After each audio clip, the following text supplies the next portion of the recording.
Salaamaaleykum, bonjour monsieur Eliman Meng. Donc ñu ngi leen nuyu di la dalal ci sunu sport. Donc on avait des questions à vous poser. Bu ci njëkk bi mooy sa parcours nga rappeler ñu un peu sa parcours d'entraîneur, de coach à travers les différents clubs yu nga jaar, à travers les centres de formation, les diplômes que tu as obtenus. Voilà, un résumé bref de ton parcours en tant qu'entraîneur et en tant que préparateur sportif. Merci. Merci beaucoup maa ngi nuyu waa sunu sport ñëpp di nuyu seen téléspectateurs yëpp ñi leen di suivre ñëpp ci àdduna bi ñëpp di la nuyu yow moom mu poser question yi di nuyu aussi ñëpp ñooy nga xamante ne ñoom laay liggéeyal ci effectivement métier bi ñuy def nii plus particulièrement ñi ma nekkal Lusitana donc ginnaaw loolu ma tontu directement ci question bi nga ma posé effectivement man maa ngi commencé suma carrière ci RS Yoff 94 95 laa yor cadet junior yi bi ma leen yoree ba presque 2000 après ma ñëw ci senior bi comme adjoint Sonko maa ngi koy nuyu de passage bi ma nekkee adjoint moom ñu yéegal équipe bi le 3 D3 la nekkoon moom moo ko yéegal D3 ma ñëw bi mu nekkee D2 laa ko fekk foofu ma nekk adjoint ñu yéegal ak D1 ma nekk adjoint en 2003 2004 si laa def aussi deuxième degré à l'époque am nekkoon le plus jeune parmi si effectivement promotion boobu xam ne amoon na ñoom Joseph Koto maa ngi koy vraiment tamit ñaanal mu nekkoon suñu grand ak ñoomin Tassirou Diallo promotion boobu man maa fa gënoon nekk jeune donc 2003 bi mu jeexee noonu après si la ñu yéeg tamit première division à l'époque voilà bi ñu yéegee première division ma nekk fa ma effectivement Lamine Sonko ba 13e journée après malheureusement ça n'a pas tellement marché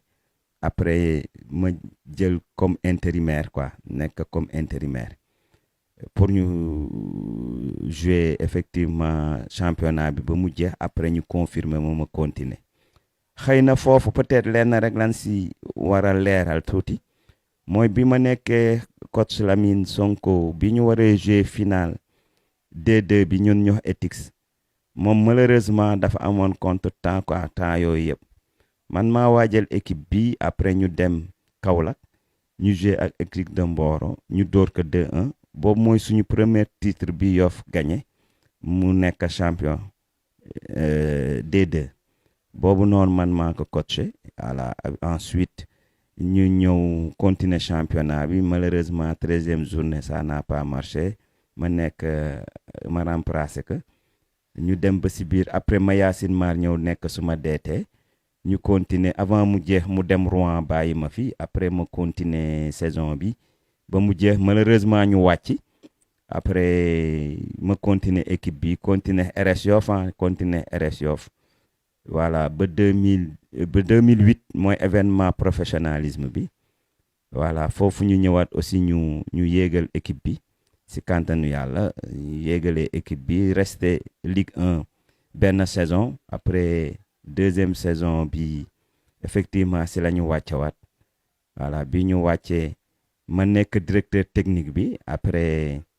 2012 ma xala feebar ma sori terrain yi un peu voilà ba 2014 ma ñëwaat mais cette fois-ci ville de Dakar ASC ville de Dakar et yor benn projet bu naan foofu centre d'excellence de la ville de Dakar et ensuite ñu doon entraîner piscine olympique bi ma jógee foofu noonu ma ñëw Médina FC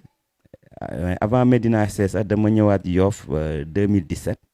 bi ma ñëwee Yoff 2017 saison bi jee ma dem Médina FC 2018 bon après nag 2019 laa ñëw ak Bernard Mendy Etienne muy projet bu ñu créé nii muy Lusitana c'est-à-dire Lusitana nekkoon na fi mais projet bu bees bi quoi bi nga xam ñoom si lañ jëlee équipe bi si laa fa nekk voilà bi ma fa nekkee ñuy liggéey boobu ba tey quoi Voilà. Grosso modo, en résumé, c'est un peu comme ça. Je suis entraîneur licence B CAF. Voilà. Et en tout cas, aussi directeur technique départemental de football de Dakar. Tout ce qui est football jeune, je m'en occupe à Dakar. Voilà, merci.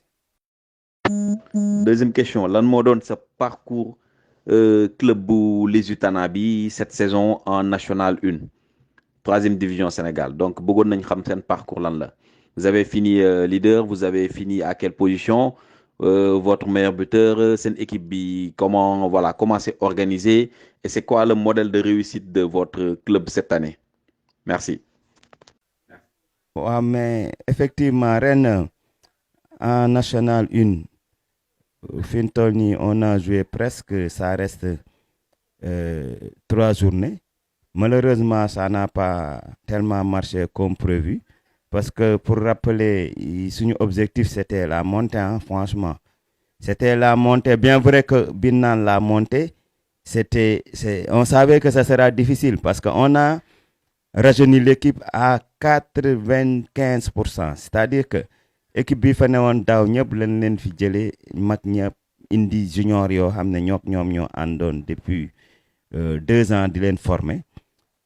moo tax équipe bi moyenne d'âge bi muy 18 ans et demi damay jouer ça à ay double surclassement. Maintenant projet bi c'était ñu monter mais malheureusement ça n'a pas tellement marché parce que on a fait beaucoup de matchs nuls hein. Voilà, pour l'instant on a fait presque 8 matchs nuls. Loolu moo xala indi problème bi 5 victoires je crois 5 défaites. Mais aussi sur les 5 défaites je pense que équipe bu mag bi ñu ci door ñi xëccoo ci kaw nekk la fois passée à Tamba mi nekk tey deuxième moo ne woon paix fekk veille suñu match Linguère la woon ñu xala wàññi tuuti équipe bi voilà pour préparer match bi parce que comme que xamoon nañ ne am nañ ay difficultés pour yeeg ñu wàññi équipe bi jël dool yi yëpp def ko si coupe bi si la ñu door 1-0 foofu mais booy xool yin perte yëpp c'est des matchs yoo am 1-0 1-0 mais itam face à des équipes ñi nekk si suuf par exemple Darou Salam mi ne si suuf dañu aller retour 1-0 2-1 Darou Salam voilà ak ay Ezi Fatick ñi ne si suuf ñooñu gagné mais ñi nekk si kaw di xëccoo ñëpp kenn gagnéwuñu si. Cela veut dire quoi? Cela veut dire que donc à un moment donné on avait des difficultés face aux petites équipes et ensuite jeunesse xale yi feeñ si Rennes aussi si gestion match yi. Par contre voilà pour meilleur buteur il y a quelqu'un un gamin qui s'appelle Ibrahima Ndiaye. C'est notre avant-centre, c'est notre meilleur buteur. Voilà, c'est un avant-centre. Il est de 2004. Moom lay footballé voilà mooy suñu meilleur buteur. Grosso modo bon loolu la quoi contre li ñu bëggoon mooy monter malheureusement dootul mën a nekk parce que on est très en retard par rapport ak ñi leaders yi mais par contre on n'était pas ridicule pas du tout par rapport ak championnat bi ou même qui jël paie a eu 4 défaites, 4 défaites. Donc, nous 5 défaites, mais malheureusement, on a fait beaucoup de matchs nuls. Voilà, c'est notre parcours si championnat. Par contre, pour réussir tout l'Uzetana, n'est rien que la solidarité, parce qu'on a rejoint l'équipe, mais solidarité bi am entre nous, parce que entraîneurs, nous sommes ligués ici, catégorie jeune, nous sommes ligués ici. Catégorie senior bi parce qu'on avait un projet boo xamante ne dañu harmoniser programme bi tu sais li U13 yi entraîné ni ñuy footballer même style de jeu philosophie bi moom la junior yi di footballer moom la senior yi footballer et on a très tôt on s'est très tôt anticipé di football loo junior ay cadet ñu def ñoom ñu defandoo 2 ans pour ñëw junior ñu jël leen indi leen senior tey jii loolu mooy satisfaction bi ëpp si équipe bi mooy que on a harmonisé un programme n'est-ce pas et ensuite à partir de ce moment là jeunesse bi ñu jël leen jox leen confiance motiver leen et puis voilà il déroule bien voilà. Ensuite boo ñu doon defal benn jàngat benn étude ci niveau championnat bi Sénégal. De manière générale que ça soit la Ligue 1 la Ligue 2 ou la Nationale 1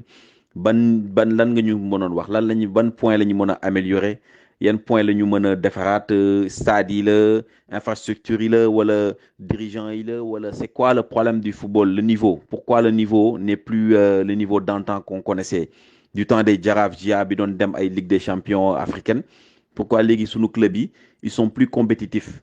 voilà, au niveau national et au niveau continental. Lan mooy sa tontu ci question boobu.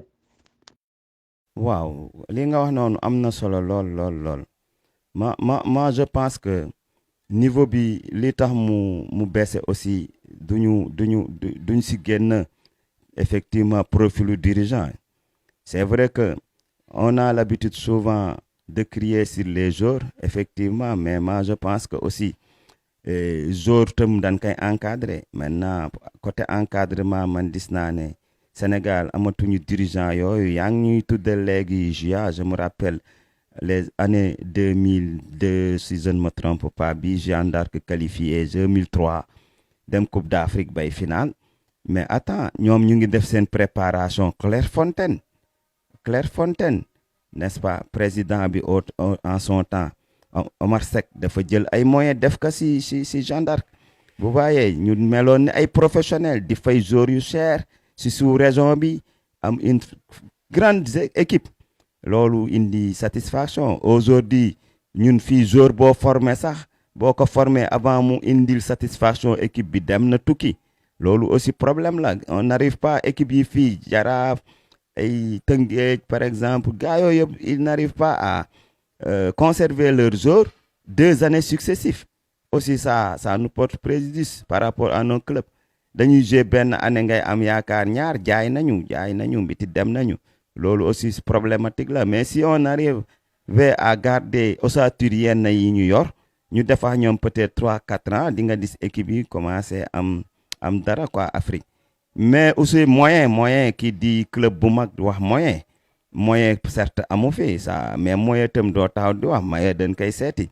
C'est vrai que loolu tax moo tax ma crier waat encore si profil de dirigeant yi, parce que des fois tamit dañu xala toog si benn côté rek voilà te xaluñu xarañ tuuti pour ut ay moyens. Parce que d'abord ay moyens yu baax pour nga mën a développer sa politique sportive, mën na motiver sa joueurs yi, sa encadrement yi, surtout nag door a ñëw si infrastructure yi. Ñun ñëpp d'accord nañ ne Sénégal loolu problème la fi woon, surtout Dakar, problème infrastructure. Mais maintenant doo toog rek na infrastructure yi amuñu et cetera. Ban club moo fi investir pour defar centre de formation digne de ce nom, jël xaalis def si et cetera. Dan mooy wax naan non amuñu moyen ok waaw amuñu moyen, mais aussi créer ñu lu tax mu am condition yi. Moi je pense que yooyu la ñi ko fi créer xës néew centre yeeg yooyu gis nga ñoom seen football ni mu xala gën a avancé tuuti les clubs traditionnels. Cela veut dire que aussi philosophie dafa am solo, vision dafa am solo. Donc am dirigeant yu am vision mooy tax ñin ñi aussi génn si. Donc moo tax problème bi yëpp mooy il faut que club yi am ay projet am ay vision, n'est-ce pas, surtout man fi téye joueurs yi ñu defandoo ensemble benn parcours. À partir de ce moment-là ñu am objectif pour aller ensemble Afrique gagner fa dara ak yooyu. Mais dafay fekk ñu consolider des acquis li fi nekk comme acquis ñu préserver ko, travailler ko, et puis travail boobu fruit mën a ñëw. Mais bu fekkee dañuy précipiter, malheureusement on passera complètement à côté. Et puis bëggoon nañ xam sa début dans le football, dans le domaine du sport, comment ça s'est fait? C'était un virus, voilà, bëgg-bëgg la wala c'est accidentellement nga dugg ci domaine sport? Naka nga ñëwee nekk un grand sportif ba dugg ci encadrement des jeunes, gis nañ sa CV, c'est intéressant, parcours bu am solo la, polyvalence bi et tout. Donc bëggoon nañ xam sa jaar-jaar quoi. Ça rejoint un peu la question sur le parcours, mais naka nga def ba plonger ci monde football quoi, ci monde sport de manière générale. Et puis on a vu que da nga liggéey ak mairie de Dakar, donc comment est-ce que ce travail-là a été fait au niveau de la mairie de Dakar et de la collectivité de Dakar? Ok, merci. Wow, c'est une bonne question, hein? Moi je pense que tey jii sport bi bu ma si duggee vraiment virus la, mais virus bu ñu encadré, parce que aussi il y a mes cousins, surtout Mamadou Mbengue, Bina, qui est mon cousin boo xamante ne au fait moom presque mooy suñu papa donc c'est lui qui m'a moo ma gën a jox virus bi parce que dès bi mu yoree je me rappelle junior RS Yoff 2005 j'étais tout petit may dem ba terrain ba di ko seetaani di fa dem donc bu ma demee ba see dem toog si xeer yi foofu noonu di seetaan et cetera tout petit muy sedd xam nga ngay sol yëre bu oyof ak yooyu nit ñi di la yërëm voilà noonu boobu yëpp maa ngi bëgg football maa ngi jàng primaire te taxul voilà bu ma demee lu ma fa dis entraînement bu ñu def éducation physique moom laay def maître bi mu man lay jox affaire yi may def gars yi di leen def loo à bas âge ne leen naa lii mooy talon à fesse lii mooy genou à l'air et cetera extérieur intérieur très jeune léegi ñun ñi at yi naa waaye kii nii fekk boobu foofu laa doon jëlee affaire yi finalement mu jox ma ay carnet jox ma ay carnet football waaw en son temps moom initiateur la woon mu jox ma ay carnet football mais ma kóoru lii ne si carnet yi yëpp laa la wax lépp laa kóoru quoi waaw d'habitude dama daan wax ne lii nekk si carnet yeeg yooyu donc yii ma naan yi ay xasaayit la yi ay yi yaneen yi nii ma naan bu ma disee lu intéressant lu bind Allemagne nii ma ne lii ma ab aaya la quoi bu fekkee ne buñ bind si yeneen yi may tooñ quoi naa lii leneen la ak leneen quoi donc voilà bi nga nekkee booy rek xam nga football am maa nga fa xal na ma perturbé ensuite bon très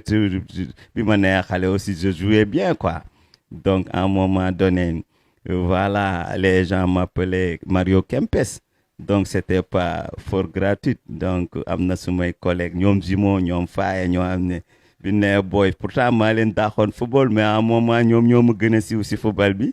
parce que après ñoom ñoo continuer quoi li naan cat moom cat daa sew quoi finalement man football bi voilà après je me suis tombé blessé finalement virus coaching bi dugg ba après comme ça ma nekk si grand yooyu ñoo ma teete surtout vraiment mon mentor Mamadou Mbengue bi na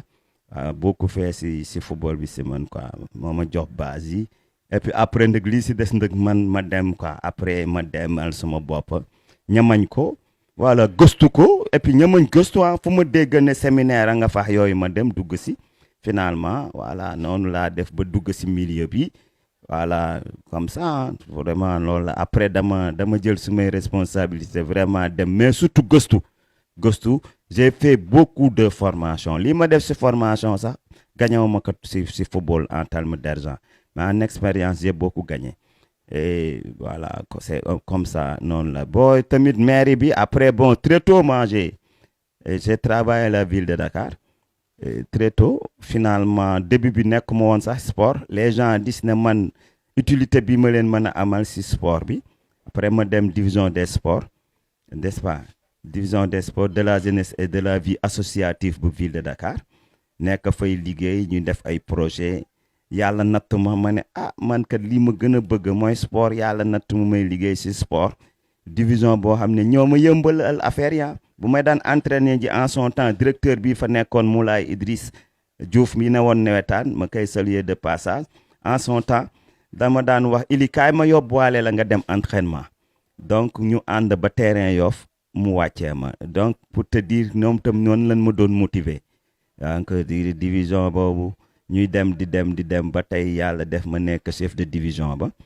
mais c'est difficile j'avoue que c'est difficile parce que suba gi bu ma demee terrain maa ngi bureau ba timisa bu fekkente ne ngoon gi laa entraîné suba gi maa ngi bureau ba kii ma dem quoi j'alterne les deux mais damay sant yàlla quoi parce que li tax ma si kontaan mooy li ma gën a bëgg laa am comme liggéey et voilà donc passion bi aussi mu ngi fi donc vraiment je remercie beaucoup le bon Dieu. Et puis pour terminer je pense que mën nañu la laaj léegi yow lan mooy sa ambition dans un moyen à long terme c'est-à-dire coach de National 1 est-ce que si un club de première division frappe à la porte est-ce que di nga répondre à l'appel un club de deuxième division pourquoi pas les équipes nationaux là les équipes A les équipes juniors les équipes voilà les équipes locales est-ce que buñ la laajoon est-ce que di nga mën a est-ce que vous êtes prêt à défier à aller défier d'autres challenges en dehors de Lusitana. Donc Lusitana c'est une équipe qui a fait une grosse performance en se qualifiant en finale de la Coupe du Sénégal, certes. Et voilà, donc, mais on aimerait savoir là, moi, ses ambitions en court et moyen et long terme. Tey jii à court terme tey jii c'est de bien finir avec Lusitana quand même. C'est-à-dire que au moment où je vous parle ñuy préparer pour jouer notre finale mooy essayer vraiment de faire telle sorte que jima am trophée foofu quoi. Loolu moom dinañ si xar suñu tànk tubéy trop pour terminer en beauté avec Lusitana. Mais pour rappel aussi que avec Lusitana li ñu noué c'est un partenariat parce que c'est un projet. C'est un projet. Donc ce projet-là tey jii dafa continuer ba y a un centre de formation bu ñuy tabax Loli bu 5 hectares comme espace jàmbaar yooyu sori na lool te li taxoon projet boobu mu tenir ma à cœur mooy ñi ko def ñoom Bernard Etienne Mendy ces anciens là seen xaalis lañ si def propre lebuñu fenn seen xaalis buñ gagné pour jeunesse su Sénégal bon moo tax ma leen woon ne seen projet bi dinaa leen si jàppale mais comme que moi aussi je suis un homme de parole loolu aussi tax na lu bari tamit xëy na des fois mu yàqal ma parce que moi je suis un homme de parole et beneen bi mooy souvent aussi entre nous bon man dëgg awma complexe su première division yi naan Ligue 1 ak Ligue 2 parce que très jeune laa nekk man entraîneur première division boobu 33 ans laa am boobu entraîneur yu bari fii xamuñu ko très jeune laa nekk diplômé au Sénégal mais aussi bi may nekk Ligue 1 ma fay jógee ay équipe yu bari bëggoon nañ ma mais xëy na man aussi dama am ay principe bi mooy te ku ma yor aussi doonul woon sori prémétro Dakar liggéey lii ma am liggéey boo xam ne xëy na def naa fa plus de 20 et quelque ans loolu aussi dama koy xala préserver ce qui fait que tey équipe bu may nekk aussi day nekk au moins Dakar nii mais aussi loolu dama si sant yàlla parce que man suma autonomie bii ma am noonu daf ma permettre aussi voilà tamit ma am liberté si terrain ya mooy entraîneur bu libre la bu libre fu may dem aussi xëy na dama fay dem ak liberté suma xelu bopp ak lii ma gëm loolu aussi nit ñi peut-être mën nañ ko seede si man dama si def pression parce que xëy na tamit lii ma am laneen moo tax parce que tey kenn du ma santaa si équipe ak football loolu du ma ko nangul kenn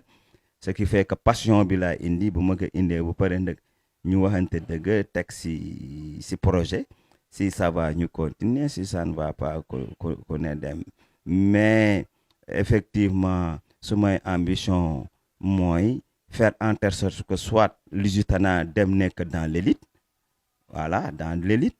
à court terme parce que par exemple ren roon ne déwén bu ñu gagné rek dina ko Ligue 2 te Ligue 2 c'est pas compliqué quand ça koy wax ni franchement Ligue 2 Ligue 1 doo def tu fais moins de voyages que national on fait 7 voyages foo xamante ne voyage bu si gën a mooy cher 1 million la 7 raisons donc Ligue 1 yi benn voyage la 2 voyages et puis voilà ñun ñëpp xam nañ si football bi ne si suuf ni mu méttee kon ce qui fait que tey jii boo demee si peut-être Ligue 1 Ligue 2 y a moins de boulot parce que pour man boulot bi fii la ëppee fii ma nekk nii donc fa la ëpp fa la ëppee parce que fii des fois Ligue 1 Ligue 2 des fois da ngay seet jour boo xam ne confirmé na boo amee xaalis nga jël ko après il suffit d'avoir un bon manager rek pour pouvoir coacher cette équipe-là mais là-bas c'est un travail à ne pas finir coordonner si base bi ba si kaw c'est difficile mais vraiment pour te dire daal mes ambitions man sont claires je suis très ambitieux nag bëgg a jël tout le temps lu ndaw yóbbu ko si kaw d'ailleurs moo tax souvent club yi may nekk du club yu siw trop parce que dama bëgg a challenge yenn yi et que tey jii challenge yi ma def yëpp maa ngi si sant yàlla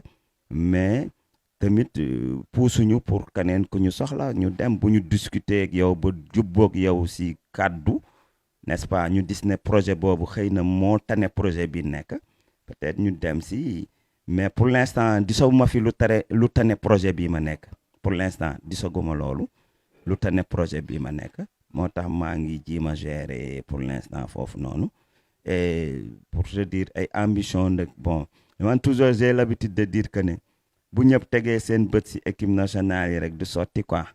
parce que équipe nationale bi ñëpp mënuñu faa nekk et que encore une fois damay faral di wax ne ñi nekk équipe nationale dañ am chance rek nekk fa gënuñu xam gaay su bol gënuñu xam ndax ñu coach mbit yooyu non il a chance rek nekk équipe nationale nekk fa voilà les gens dañ leen war a jàppale pour ñu réussir seen mission parce que ñëpp mënuñu nekk équipe nationale tey jii ñun ñu ngi toog di coacher bu ñu yóbboon woon équipe Afrique def fay résultat mu jël coupe d'Afrique des clubs ñun dañuy kontaan mel ni yóbbu nañ équipe nationale mu jël coupe d'Afrique donc pourquoi pas challenge boobu aussi ñun coach yi duñ ko def fii c'est-à-dire fexe liggéey ba jël suñu club yi yóbbu leen ñu changer benn statut jël dara imposé en Afrique pour man ku def loolu aussi vraiment am nga lu tolloo li Aliou Cissé am voilà maintenant il va falloir que ñun ñi ñamañ loolu quoi et que man ça ne me dérange pas parce que ma yor équipe bu am tur bu yorul amul tur man ça me dérange pas xam nga lan laa gëm liggéey c'est-à-dire man même lu ma yoree équipe bu amul tur bu li may liggéey ku toog fële dina ne kii da si def da si sonn voilà dina def yi nga xam ne mooy les règles de l'art si liggéey bi loolu nag man moo ma intéressé si li may liggéey loolu moo tax daal pour l'instant vraiment mënuma wax si benn objectif pour dem si beneen équipe ak yooyu parce que maa ngi si projet Lusitana c'est un projet clair dans mes yeux pour l'instant ñu ngi si toog daal incha allah. Et puis comment est-ce que vous pensez aborder, bon, vous n'allez pas nous donner vos tactiques quand même pour le match face au Casa, mais nan ngeen fas yéene aborder match bi contre Casa bi championnat Sénégal bi nekk équipe bu redoutable et puis voilà qui fait peur à toutes les équipes, donc comment est-ce que vous sentez ce match-là face au Casa, la finale là, waaw naka ngeen ko préparer et puis naka ngeen koy aborder dans la mesure que voilà vous êtes les outsiders, quoi. Vous pouvez créer la surprise, mais on espère de vous que voilà que cette finale revienne à Lusitana. Mais comment est-ce que vous pensez que voilà la bonne tactique pour vaincre cette équipe du Casa qui est vraiment redoutable? Donc merci, je crois que ñëpp ñu ngi koy wax mbiti ñi ëpp. C'est vrai que ñun ñooy petit poussé ça on l'accepte nangu nañ ko bu baax a baax ñi ñu doon taseel sax doon taseeg ñoom loolu lan nangu ba tax xëy na ñu performant xam nga football rek moo lay may lenn li moo lay may xëy na des fois nga taseeg koo xam moo la man nga gañe ka ñaare doo dis fen kenn si beneen fon yi sincèrement nga mën nit mu gañe la si sport rek laa koy dise tama football Casa moo ñu ëpp doole si lépp mais mën nañ ko gagné parce que du équipe bu mënul gagné tey jii gagné nañ ko ñaata yoon si championnat bi ren moo man si Sénégal mais gagné nañ ko kon tey jii ñun duñu wax ne c'est impossible beneen bi mooy préparation bi comme ni ñu doon préparer match yi la xëy na final la mais duñu dénaturel xale yi seen voilà environnement beeg yooyu de boobaa ñoom sax boo moytul ñu yanu match bi te bëgguñu ñu yanu match bi dañ bëgg ñoom ñu football tranquillement c'est-à-dire sans pression loolu mooy suñu premier objectif te pour ce faire on s'est dit que kon duñ changer nature bi liñ doon def la ñuy def xëy na tactiquement nag on va faire d'autres choses parce que en tout cas après avoir vu Casa am na yeneen yoo xam dinañ ko liggéey mais par contre si ambiance beeg voilà yooyu duñ si changer dara Casa jàppe na ne équipe la comme équipe yi am ay points forts am ay points faibles et que ñun war nañ mën a dem luñ am jël on a l'habitude de dire ne final 50-50 la voilà bu dul woon final xëy na duñ ko wax bu dul woon final ñu ne moom am na 95% pour gagner ñu mais final moom pour ñun 50-50 la nous sommes prêts, nous sommes armés pour ñafe voilà dinañu gagné xëy na mais bu ñu laa gagné xam naa ne dina xam ne tese na équipe donc par rapport à ça moo tax ñun gëm nañu suñu bopp gëm nañ ne final la boo xamante ne lu ne mën nañ si xaj moo tax préparation bi aussi nekkul ñu koy ngandal mu mel ni lii ñu nekk nii dañ ko gëmewul parce que liñ am ni tey jii ñun dañ ko gëmee lu ñu gëm la parce que bii ñuy liggéey xam nañ ne war na mën a ne ku daaneel géejawaay si géejawaay war nga mën a gëm sa bopp masamala Linguère rek ñooñu donc ñooñu Casa dàqu leen football 2 fois donc pourquoi pas ñun ñu bañ a gëm suñu bopp gëm nañu ne final bi lu ne mën na si xew et puis booy aussi dinañ leen continuer di leen motiver comme niñ leen doon motiver woon di leen xamal tam ne amuñu dara luñ perte tey ji voilà ñoom amuñu dara luñ perte c'est une fête ils vont venir de se dérouler et surtout aspect boo xamante ne qu'ils vont se faire plaisir surtout ça c'est faire plaisir aux gens qui viennent au stade ñun loolu mooy suñu objectif Mazer merci waaw xanaa mot de la fin mooy ma nuyu ñëpp d'accord kontaan si invitation bi et puis di ñaanal ñëpp ñu fekk ka jàmm final bi ñu def spectacle ba ñëpp ñiy seetaan si télévision yeeg ñëw stade kontaan ñibbi xam ne seetaan nañ football avant tout football spectacle la et puis ñun ñi tam ñu ñaaxaat supporters yeeg yooyu que terrain dañu ñëw foofu pour foo bëggee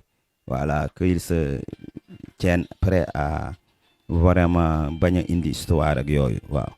yooyu daal mooy laa ñi ñaanal ñëpp jàmm quoi Sénégal gi yëpp ak yéen ñi nekk si bitim réew ñëpp merci